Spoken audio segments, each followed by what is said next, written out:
Record. Incidentally, if any of you are interested, I was having some difficulty, but I finally figured it out. I've uploaded all of the talks so far to our website, steveston-temple.ca. And if you go onto the website and you just scroll down a bit on the main page, it says Dharma Talks, and you can go to a YouTube channel that has all of these uploaded now. So if anybody wants to see it again, you're more than welcome to go there. Anyways, so Gomoshi-sama and his entourage, they were here for this occasion.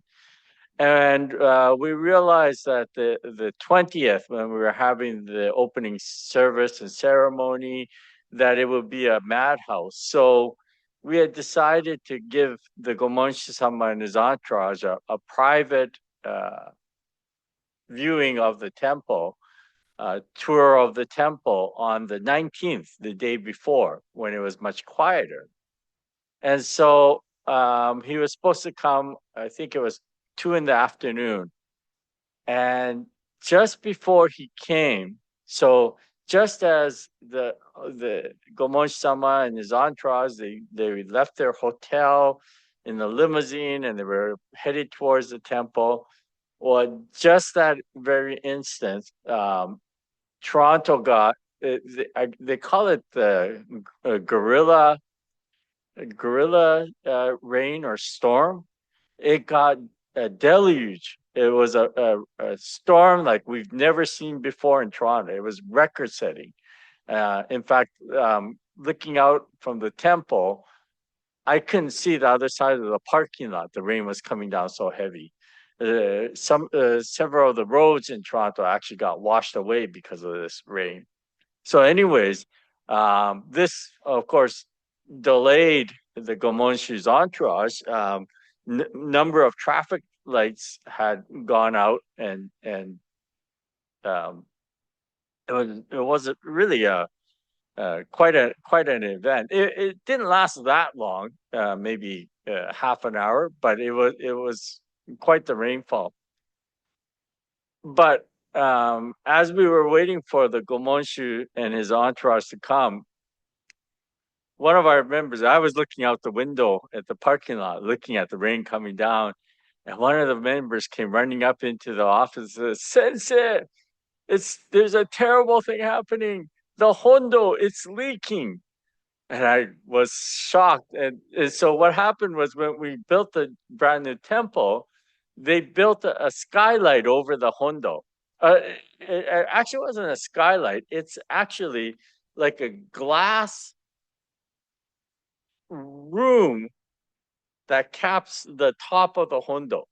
Okay, and if you go up to the rooftop, it's actually up.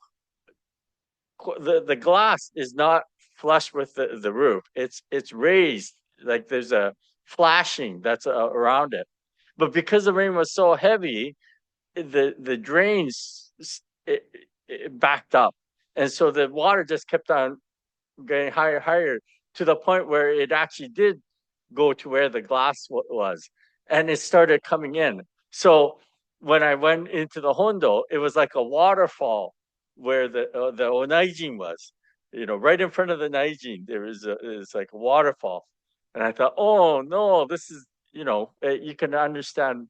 Here I am as the minister of the Toronto Temple, so proud of this new establishment that we just built, gonna be showing it off to the most important person in our organization, and it's like a waterfall inside. So the Gomonshi-sama came, and the Toronto Star, which is the largest circulating newspaper in Toronto, they had an interview with Gomonshi-sama. It's a one-page large interview. And when you see that, you see him standing in the Hondo with the Onaiji in the background, and you can see a bunch of Home Depot buckets lined up on the Onaiji. So where I'm going with this is that on the following day, our opening ceremony, it turned out to be a beautiful day. The rain had stopped, and of course, and there was no remnants of the day before. But as I mentioned, Reverend Dr. Taitetsu Inno was one of the keynote speakers. So he gave a Dharma message, and he talked on one of the letters of Renyo Shoni, who is um, the eighth Lord Abbot of Jodo Shinshu. And Renyo Shoni wrote in one of his letters on the five conditions of receiving Shinjin or um, receiving the Dharma. And he, first of all, he mentions that you need to have past good conditions, right conditions. And then you need a good teacher who promotes the Nembutsu teaching to you. And then you need the name Namo Amida Butsu. And you need the light of Amida Buddha. And then you need the entrusting heart. So he says these are the five conditions of receiving the Dharma. And when Uno Sensei was talking about this, it suddenly struck me about this light of Amida Buddha. And I realized that the incident that happened the day before, the torrential rain and the water leaking into this brand new building, was in fact the light of the Buddha. And it struck me almost like lightning. Wow, it had this awakening, if you will. And the reason why I say it's a light, even though it was a real torrential rainfall, the light of Amida Buddha is not a physical light. It's not something that shines on us physically, but it is the light of wisdom that awakens us to reality. And what I realized in that awakening was that I saw the temple as this brand new building, and I was very proud of it. And the Buddha is telling me this is just a physical building, and it's going to have its faults, it's going to age, and it will deteriorate. And what's important is not the physical building, but what's the message or what's inside that the contents is what's important, not the physicality of it.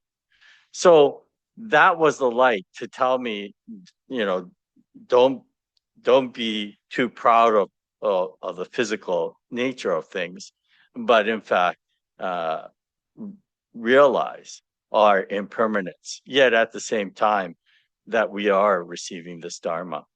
So thanks to Uno Sensei's Dharma message, I was able to have this awakening. So that's really got nothing to do with this lecture, but I just thought I'd share that with you. Sorry. But anyways, so we'll start off with, again, I'm going to read the Bandhana Tisarana with you. So I'm going to just bring that up. Okay, can you all see that on your screen? I hope you can, if you can. Okay. So we're going to read this Bandhana Tisarana again together. Namo tassa bhagavato arahato samma sambuddhassa. Homage to him, the exalted one, the enlightened one, the supremely awakened one. Dutiyampi Namo tassa bhagavato arahato samma sambuddhassa. For the second time, homage to him, the exalted one, the enlightened one, the supremely awakened one. Tatiyampi Namo tassa bhagavato arahato samma sambuddhassa. For the third time, homage to him, the exalted one, the enlightened one, the Supremely Awakened One. Tisarana, 3 treasures. Buddham Saranam Gacchami. I go to the Buddha for guidance.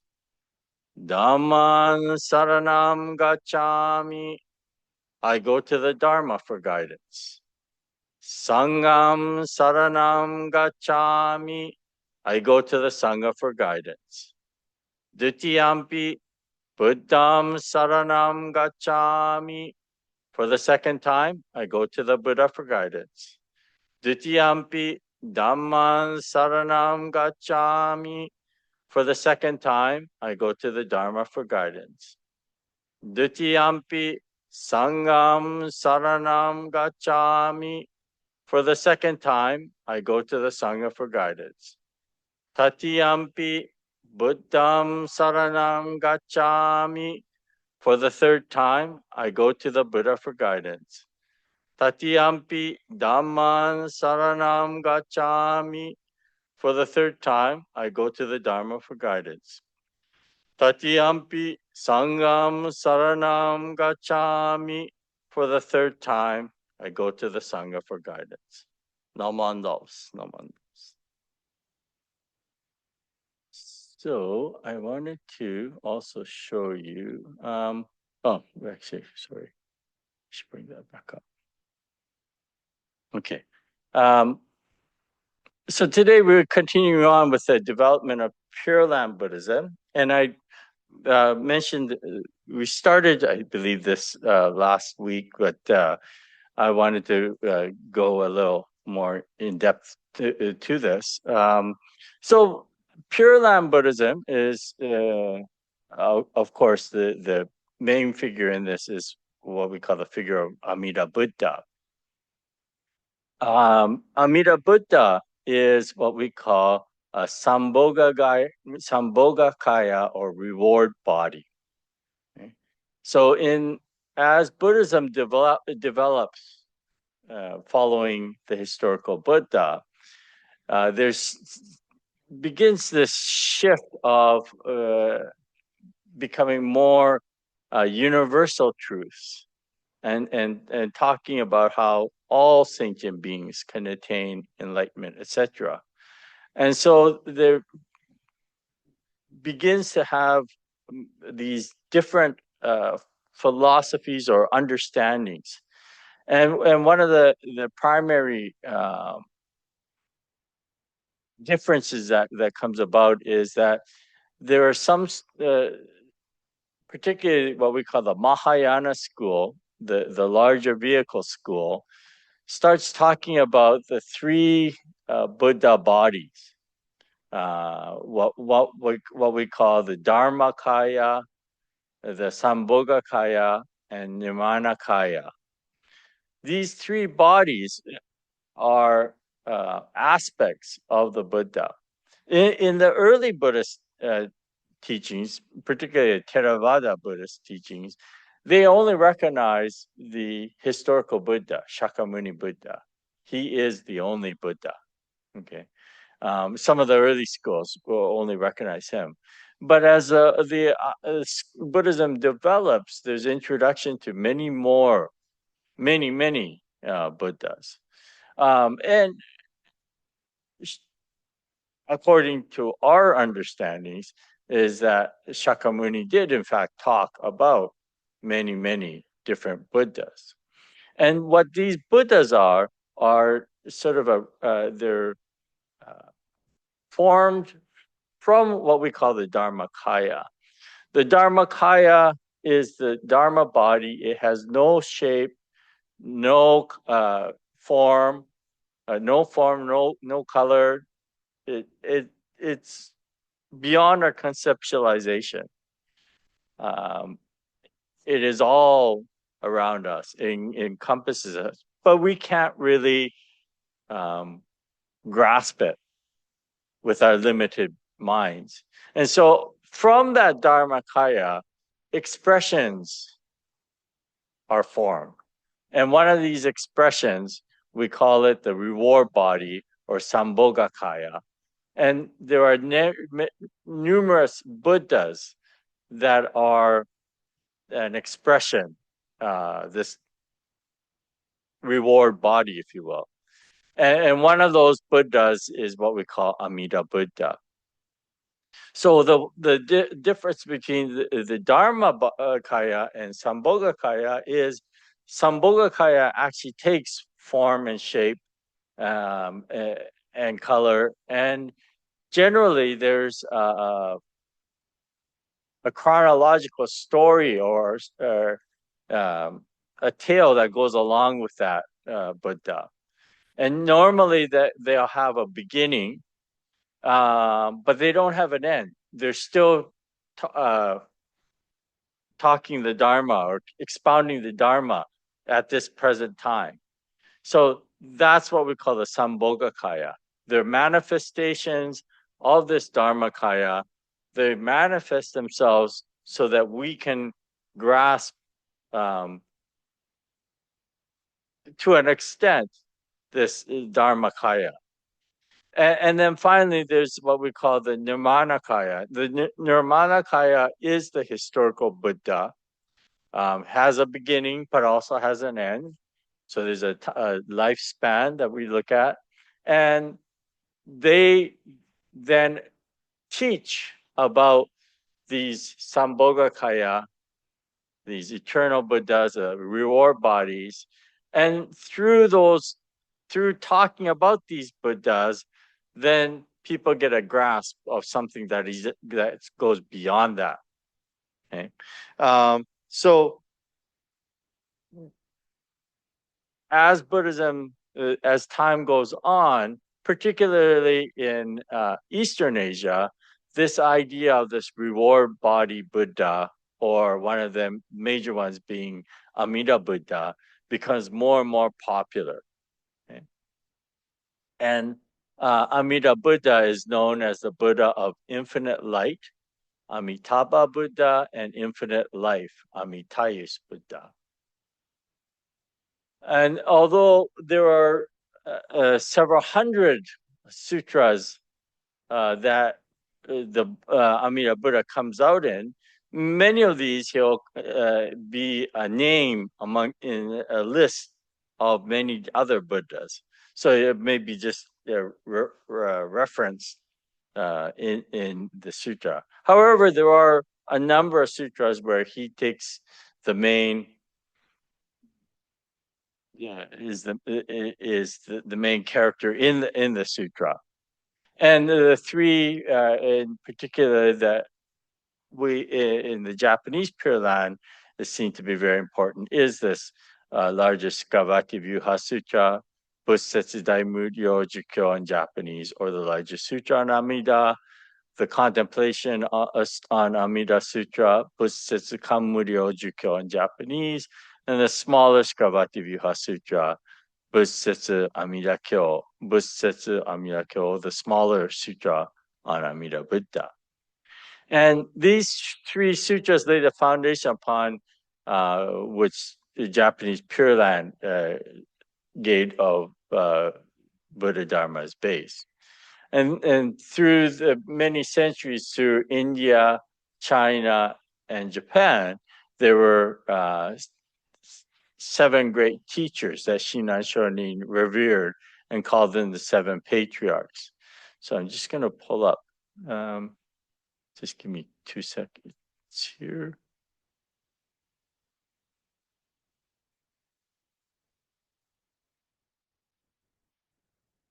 Where is that?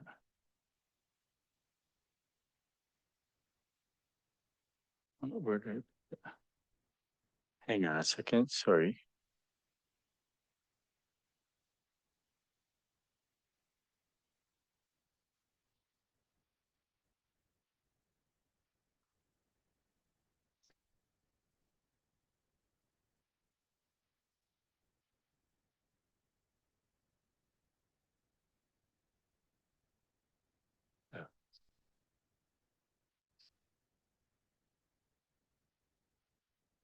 Yeah. Can you see this one now?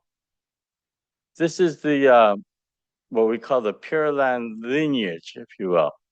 Okay. These were, of course, so we recognize Shakyamuni Buddha as the main teacher. And then after his passing in India, we have Nagarjuna Bodhisattva, or Ryuju Bosatsu in Japanese, and living AD 150 to 250.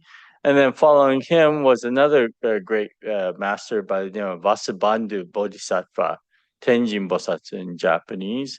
And there's the years that he was lived. And then in China, so after these two, Buddhism spreads to China, and the three Pure Land masters in China, Tanwan, Donlan Daishi, Tao Cho, Doshaku Zenji, and Shantao, or Zendo Daishi. What you'll notice, it's interesting, is the three in China, they're sitting on chairs. And in fact, the chair was introduced to Japan from China.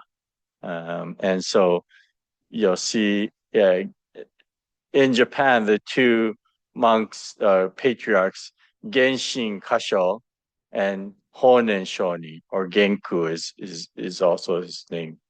So these two are also great masters. And there are only two incidents of overlap between these. So what I mean by that is that between Nagarjuna and Vasubandhu, you see that Nagarjuna passed away in 250 AD, and it wasn't until 320 AD that Vasubandhu was born. So there's no direct interaction between these two.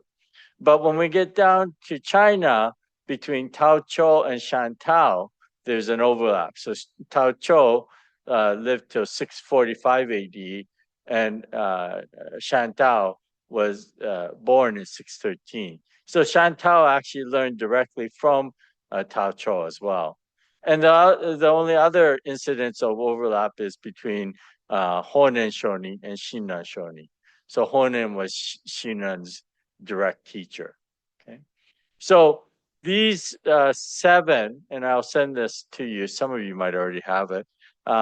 These seven were known as the seven patriarchs of Pure Land Buddhism, and they were known as seven patriarchs because, first of all, each of them, although they're also known amongst other schools of Buddhism as well.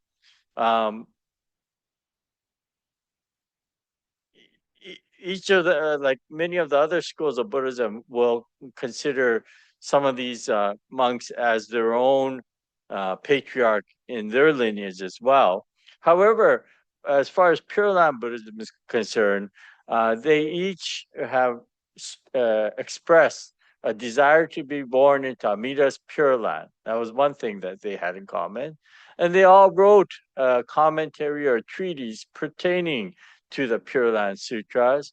And they also introduced concepts about Pure Land Buddhism. And so these were sort of the underlying things that made them the seven great masters. Now, it wasn't until Honen Shoni, Shinran's direct teacher, that within Japan, Pure Land Buddhism was not recognized as an independent school. So Pure Land Buddhism in China, many of the schools, there will be a portion of the school that is geared to Pure Land Buddhism, but it's not an independent school. So Honen Shoni, Shinran's teacher, Honen Shoni, he, just like Shinran Shoni, started off as a monk on Mount Hiei, as a what we call Tendai Buddhist monk. Mount Hiei is one of the greatest centers of Buddhism in Japan. Tendai Buddhism was sort of almost an all-encompassing teaching, and they had different aspects within it. They had esoteric Buddhism, they had Zen Buddhism, and they also had Pure Land Buddhism. So there were areas there is, in fact, still to this day, areas on Mount Hiei where their practice is particularly practices that associate themselves with Amida Buddha. So Honen Shonin was a great Tendai monk. In fact, it's said that he read the Tripitaka over 3 times, which is a great feat for anyone. And so he was very well known amongst the Tendai monks. But he actually came down from Mount Hiei, and he was teaching to the commoners, to whoever wanted to listen to the Dharma. And that really created a new um, path, if you will.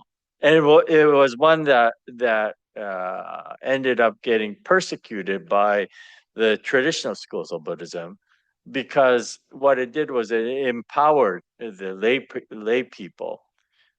In before Honen Shoni, for the lay person, their contact with Buddhism was through tithing. They would give offerings, and in giving those offerings, they would receive merit, so that in a future life they could come back to become a monk or a nun.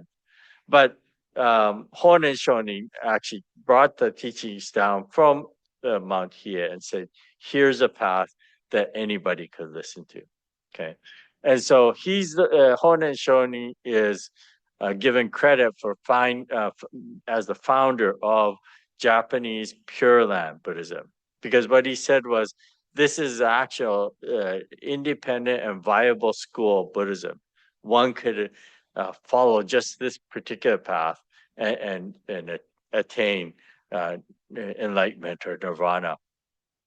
And he's the one in his writing that specifically points out there's, first of all, threefold selection of Buddhist practice. So in his teaching, he begins by presenting a choice between what we call a path of sages and a path, Pure Land path. This was an idea that was introduced by the first of the 7 patriarchs, Nagarjuna, who wrote in his writings. Nagarjuna said that there are 2 paths to enlightenment. One is what we call the path of the sages, and what this path is that it's all the other practices, and he compared this to somebody that's traversing over land to get to someplace.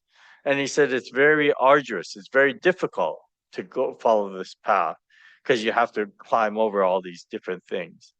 But he said there's another path, which is what we call the Pure Land path. And that path, he said, is like riding on a boat on the river. You're letting the boat do the work. And this is, for him, it was letting Amida do the hard work, if you will. And so that was the first of the choices to be made: the path of sages versus the path, Pure Land path. And Honen says, for the present time, this Pure Land path is the better path. It's more inclusive, if you will. So next he said, within the Pure Land path, there are many meritorious practices leading to birth in the Pure Land. And following the teachings of Shantou was the 5th of the 7 patriarchs in China. Honen categorized the practices into what we call miscellaneous acts and right acts. So there are many different acts you can do in order to go on the Pure Land path, but many of these activities are what we call the miscellaneous acts. And the 5 right acts, when it says, consist of the following: chanting, contemplating on the Buddha, worshiping the Buddha, the Nembutsu or recitation of the name of the Buddha, and praising and making offerings to the Buddha. So of these 5 acts, he said the 4th, the Nembutsu, is selected of the act of right assurance. And the remaining four are what we call auxiliary acts. They sort of help you to focus so that you can recite the name of the Buddha.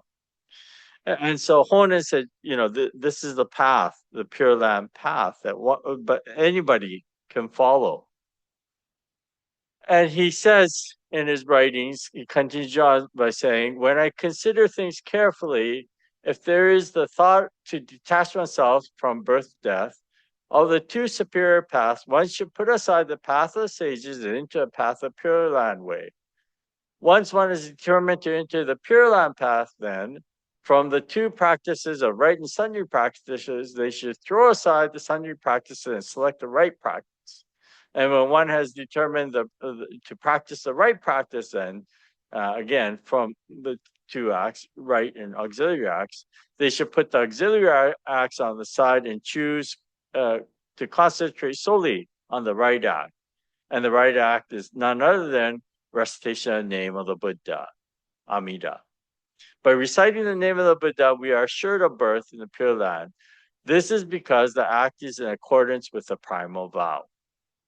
So this was his idea of selecting the Nembutsu as the act to do. And he also selected the three sutras. So in following the teaching of Do, Shaku, and Zendo, Honen divides Buddhist teaching into two, path of pure sages and path of Pure Land. And Honen explains that within the Pure Land path, again, those scriptures that explain directly Pure Land and those that indirectly explain it. And the scriptures which directly explain the Pure Land path include the three sutras and one commentary: the larger sutra, the contemplation sutra, the smaller sutra, and Vasubandhu's discourse on the Pure Land. So Honen said these were the main Pure Land scripts, the larger, the contemplation, the smaller. But he also added the commentary by Vasubandhu, the second of the seven patriarchs. Okay. So this from Honen's writing, this is the passage where he selects this. He says, regarding the rebirth in the Pure Land way, there are two teachings. First, there are those teachings which properly illustrate the way to rebirth in the Pure Land. And secondly, there are those teachings which briefly touch upon rebirth in the Pure Land. To begin with, teachings which properly illustrate the way to rebirth in the Pure Land are known as the three sutras and one commentary. And again, he goes on to explain what these three are, just as I mentioned, along with the commentary by Vasubandhu. So this is the direct passage from Honen's writings. So when we look at these three sutras, we say that of the three, the most important one is what we call the larger sutra on Amida. And each of these sutras, it's like a story that's being told. And it starts off with an introduction. And it said at one time, Shakyamuni Buddha was at this place called Vulture Peak. I've showed you this picture of it before, near Rajagriha. And there he was accompanied by 12,000 monks and innumerable bodhisattvas. And after he outlines briefly the life of Shakyamuni Buddha, describing his virtues, etc., he then goes on to talk about another individual who leads up to becoming Amida Buddha. And it just before he talks about this, so it's said that his disciple Ananda commented on Shakyamuni Buddha, and we call this the five majestic appearances. There are five things about the Shakyamuni Buddha that appeared different on that day. It said that he had this aura about him, and so in the larger sutra, it talks about these five characteristics. And Ananda says, world honored one dwells in the rare and marvelous Dharma. World hero dwells in the Buddha's abode. World eye concentrates on the doing of the leader's duty. World valiant one dwells in the supreme Bodhi. One most honored in heaven realizes the Tathagata's virtue. So these are five aspects. Basically, he's saying there's something very different about the Buddha today. You're in this samadhi or this state of mind, which is far beyond the average state of mind. And the Buddha praises him, saying, did somebody put you up to mention these? And Ananda said, no, I just noticed this. And then the Buddha says, very good. And he starts giving the talk about uh, Amida Buddha and how he came about. And the main body talks about this. And he talks about that there was an individual in a distant past following the 54th Buddha, Lokesvara Raja Buddha, Sejizayo Butsu in Japanese, um, that there was a king who had heard the exposition of this Buddha, Lokesvara Raja Buddha, and realized that he also wanted to aspire for this enlightenment. So he forgoes his kingdom and follows Lokesvara Raja Buddha. And he starts off actually um, by praising Lokesvara Raja Buddha by singing a song to him. And that song is what we chant on many of our services, the chanting Sambutsuge. Okay, many of you are probably familiar with this chant, Sambutsuge. And after he uh, sings this song, he's given the name Dharmakara, and he aspires to become a Buddha. And Lokesvara Raja shows this Dharmakara many different Buddha lands, and from them, um, Dharmakara vows that he will take the best parts of each of these lands, and he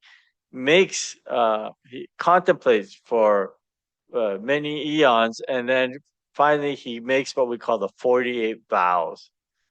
And of these 48 vows, the 18th is the most important for us. We call this the primal vow.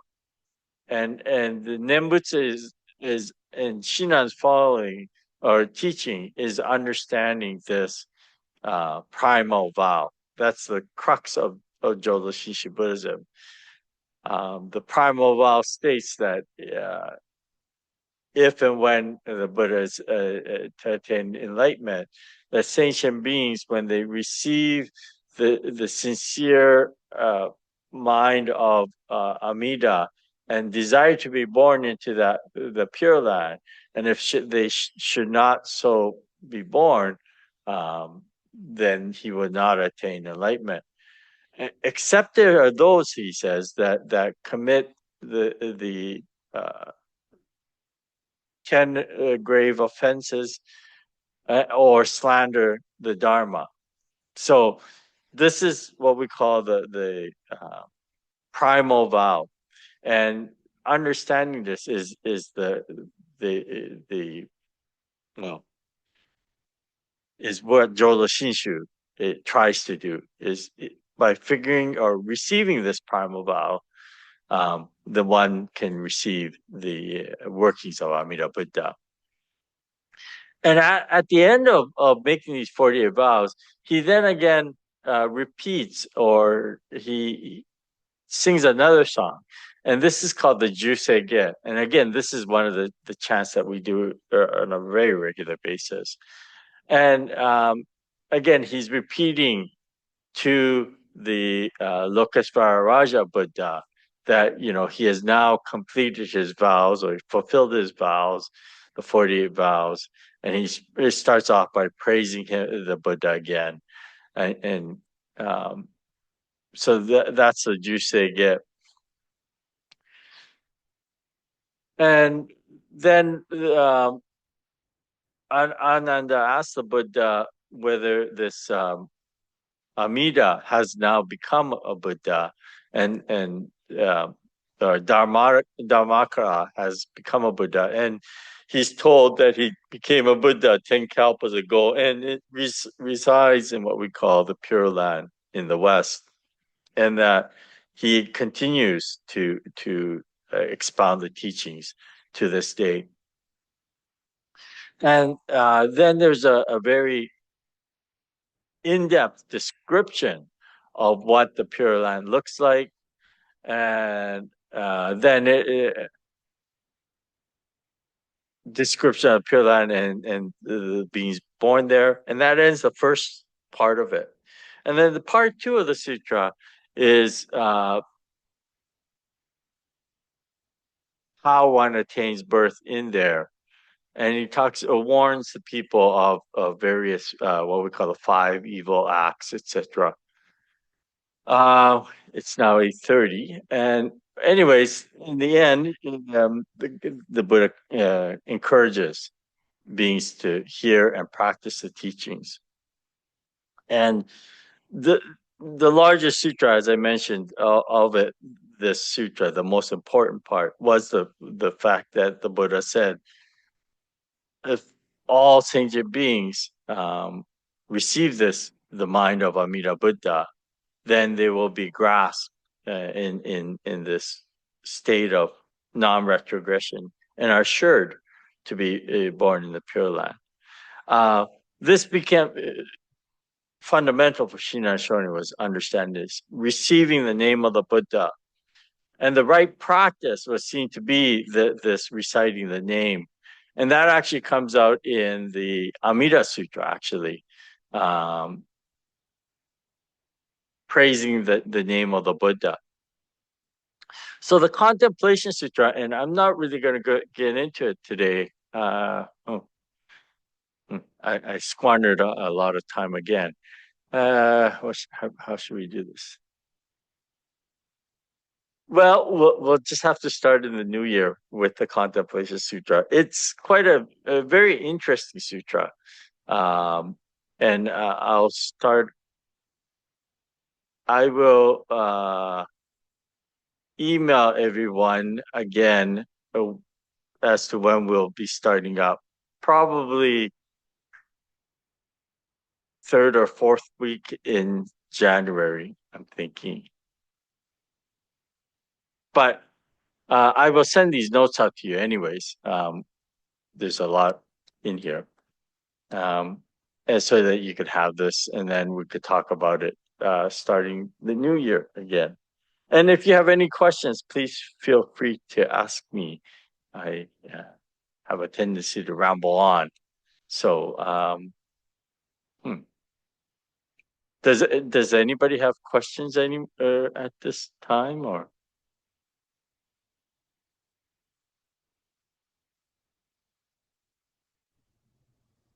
Sensei, Victor here. Um, you mentioned that I know this is a little off the mainstream of your topic, but what is just briefly the history of Zen Buddhism in Japan? Oh, okay, yeah. Um, s- so this school, what we call Tendai School of Buddhism, uh, the the the founder of Tendai Buddhism, Dengyo Daishi, or Saicho was his name. He went to China um, in what year would that have been? Uh, I think it was around 900. Let me just here. I'll pull you up the section on Saicho.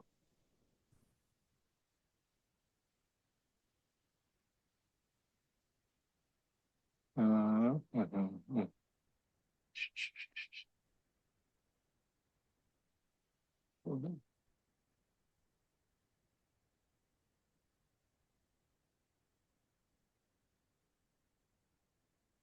Uh, Anyways, the Saicho, who was the founder of um, Tendai Buddhism, went to China to study. It was called Tiantai in Chinese, this school of Buddhism.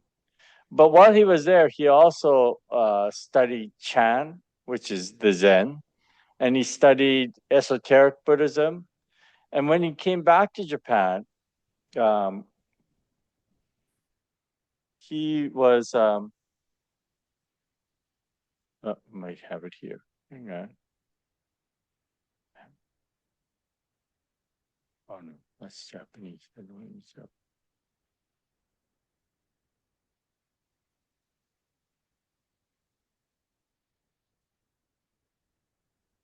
Well, I'll have to find it for next time. Anyways, he when he came, so Saicho lived in what we call the Heian period of Japan.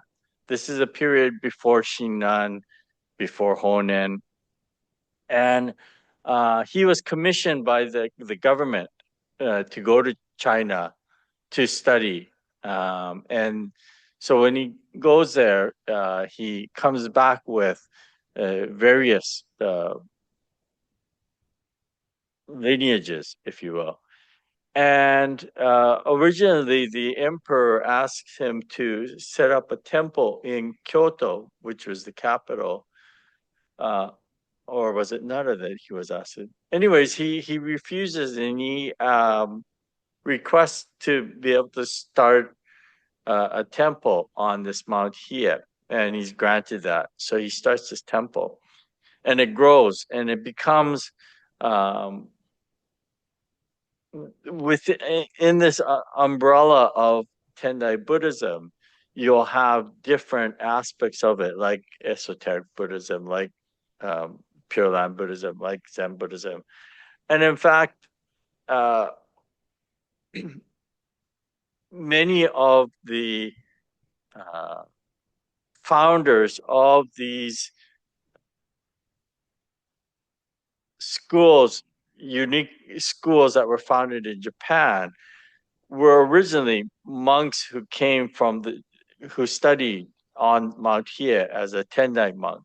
So some of these individuals include um, Honen and Shinran with the Pure Land School, Dogen, who is known for Zen Buddhism.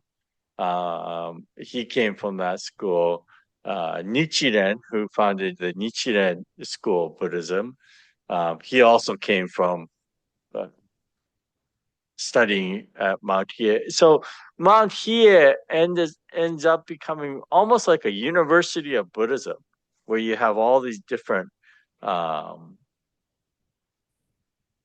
teachings or aspects of Buddhism, all within one center. And to this day, they have different practices emphasizing those different areas. So there's two halls, two small buildings where they do a Pure Land practice. And what the practice is, there's four types of meditation that happens in these halls. In the center, they have a statue of Amida Buddha.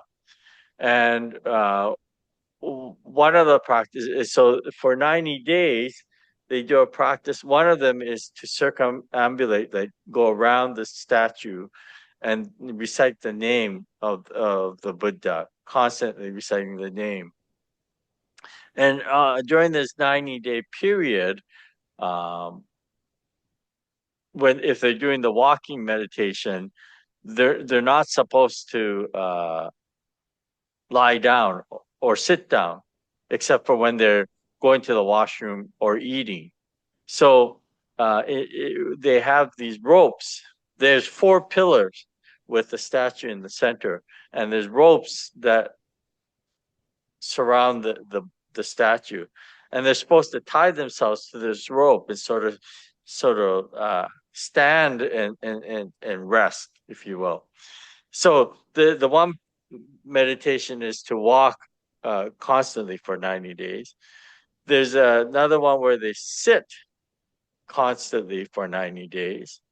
There's another one where they do half and half, so half walking, half sitting. And then there's another one. They call it neither walking nor sitting, and I'm not sure what the practice is there. But anyways, these are all concentrating on Amida Buddha.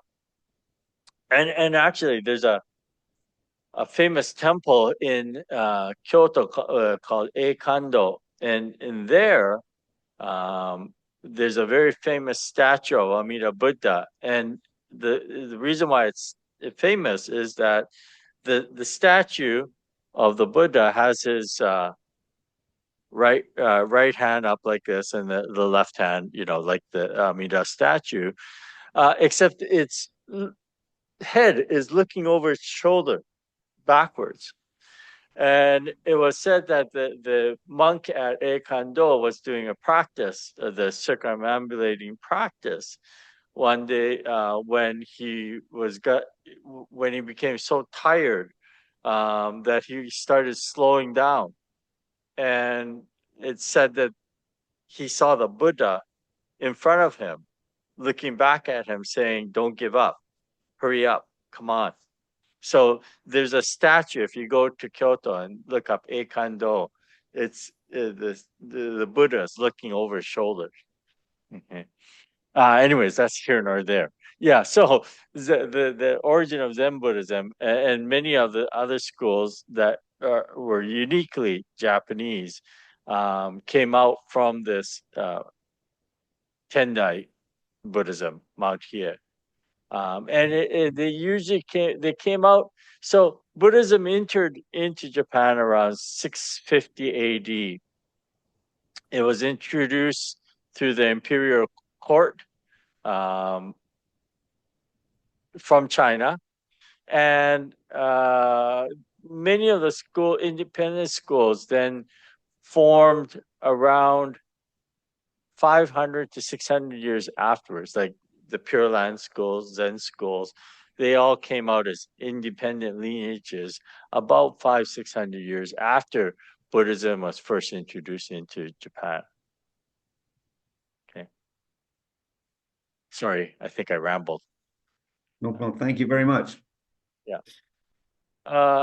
If there are any other questions, or if there aren't any other questions, I hope you all have a wonderful holiday season, and I look forward to seeing you in the new year. And I will send out early enough the notice of when we're going to start up again. Is that okay with everybody? Yes. Okay. Thank you, Sensei. Thank you. Thank you all. Thank you See you very in much. January. Thank you. Bye, everybody. Bye.